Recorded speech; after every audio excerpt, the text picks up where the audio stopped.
Olá pessoal, sejam todos bem-vindos a mais um breve comentário, dessa vez da lição de número 9 da revista Atualidade Cristã, que neste terceiro trimestre de 2025 traz como tema Aprendendo com as Parábolas de Jesus. O comentarista da revista, o pastor Denival Lopes Penha, eu sou Fábio Fernandes.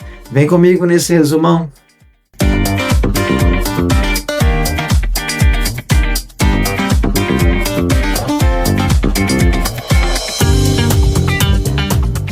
Pessoal, o título da lição de número 9, a parábola dos lavradores maus. Esta parábola tem aplicação direta a Jesus, o Filho de Deus, em quem os desejos figurados dos lavradores maus se tornaram realidades, como se pode ver nos tópicos a seguir. A nação de Israel, uma vinha plantada por Deus, vinha plantada com propósito.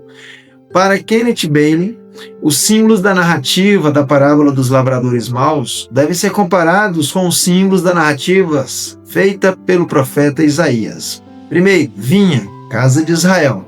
Segundo, proprietário, Senhor dos Exércitos. Terceiro, videiras, homens de Judá. Quarto, expectativas sobre a vinha. Uvas boas, justiça e retidão, rendimento real. Uvas bravas, derramamento de sangue e um grito de dor. O amor de Deus sempre foi fator de cuidado e preservação da nação de Israel em todo o decorrer de sua história, ao longo de sua existência. Significado com clareza cristalina. A vinha representa a nação de Israel. Os lavradores são os líderes religiosos de Israel. Os mensageiros são os profetas que foram desprezados, perseguidos e mortos. O Filho é Jesus. E o castigo é que a posição que Israel havia ocupado seria transferida para a igreja. Vale ressaltar que a vinha fora entregue aos lavradores que a arrendaram, que a deveriam produzir nas seguintes condições: plantada, cercada com um valado, com um lagar instalado e uma torre edificada. Um novo Israel.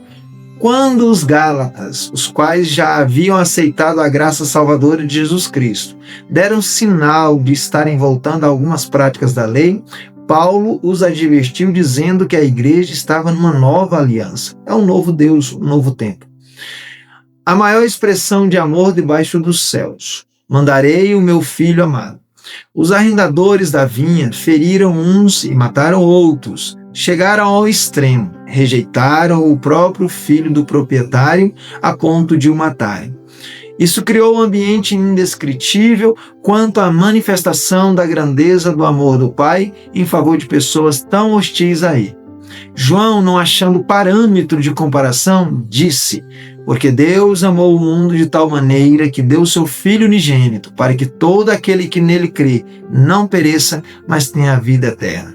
Muito embora a justiça de Deus possa ser contrabalanceada pelo seu amor, Paulo prega, mas Deus, não levando em conta os tempos da ignorância, anuncia agora a todos os homens em todo lugar que se arrependam, porquanto tem determinado um dia em que com justiça há de julgar o mundo, por meio do varão que destinou, e disso deu certeza a todos, ressuscitando-o dos mortos. Este é o herdeiro, vinde, matemo-lo. Os arrendatários, ao decidirem matar o filho do dono da vinha, estavam antecipando o que aconteceria com Jesus em Jerusalém pelas autoridades de Israel, pois os principais sacerdotes testemunharam contra Jesus Cristo para o matar e não conseguiam culpá-lo de nada. Os arrendatários não tiveram interesse em conhecer melhor o filho do dono. Na vida real, os judeus tinham dúvidas sobre Jesus. Não é este o filho do carpinteiro? E não se chama sua mãe Maria? Jesus testou o conhecimento que os judeus tinham dele. Quem dizem os homens que eu sou?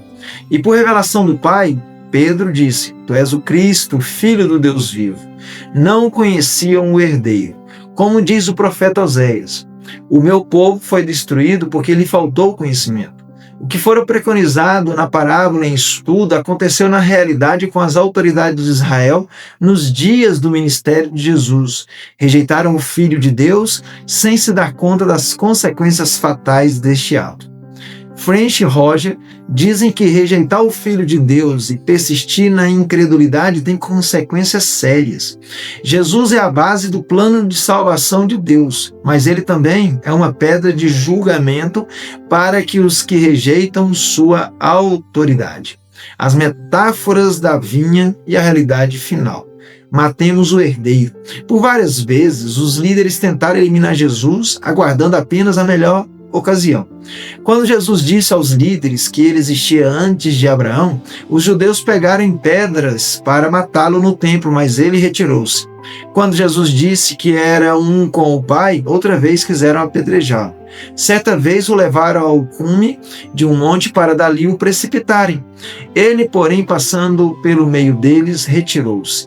Judas Iscariotes, por traição, entregou Jesus aos principais dos sacerdotes e estes, se alegrando muito, prometeram recompensá-lo. O mataram fora da vinha. Diz a parábola que os arrendatários maus levaram o filho do senhor da vinha para fora e o mataram. Um ato emblemático que os algozes não sabiam, mas que se cumpriria na morte de Jesus, o Filho de Deus, porque os corpos dos animais, cujo sangue é pelo pecado trazido pelo sumo sacerdote para o santuário, são queimados fora do arraial. E por isso também Jesus, para santificar o povo pelo seu próprio sangue, padeceu fora da porta. Quando se compara o grande amor de Deus para com a nação de Israel e esse procedimento hostil dos arrendatários da parábola, é que se percebe a grandeza desse amor. Que lhes fará o Senhor da vinha? Para responder essa pergunta, há de se ter conhecimento de dois textos sagrados, entre tantos outros, sobre o amor e a justiça de Deus. Primeiro, nem a altura, nem a profundidade, nem alguma outra criatura nos poderá separar do amor de Deus que está em Cristo Jesus, nosso Senhor. Segundo, aquele que não conheceu o pecado, o fez pecado por nós, para que nele fôssemos feitos justiça de Deus. Quando alguém cai na pedra, essa pessoa é feita em pedaços. Por outro lado, quando a pedra cai em alguém, essa pessoa será esmagada por ela, resultado fatal de rejeitar o Filho de Deus. Destaca-se na parábola a realidade das figuras utilizadas por Jesus, a perfeita correspondência na vida real, especialmente com a nação de Israel e o seu trato hostil com Jesus, a quem mataram fora dos muros de Jerusalém. Essa parábola estabelece uma correspondência exata com o que fizeram ao filho do dono da vinha. Pois bem, pessoal, quero agradecer por ter assistido até aqui, esse breve comentário da lição de número 9. Também quero deixar o convite para você participar conosco da Escola Bíblica Dominical, das 9 às 11 horas, na Igreja Evangélica Assembleia de Deus, pastoreada pelo pastor Joel Moré. Estamos localizados na quadra 118, lote A, ao lado do quartel do Corpo de Bombeiro de Santa Maria, Distrito Federal. Um forte abraço para todos vocês, fiquem com Deus, Deus abençoe a todos.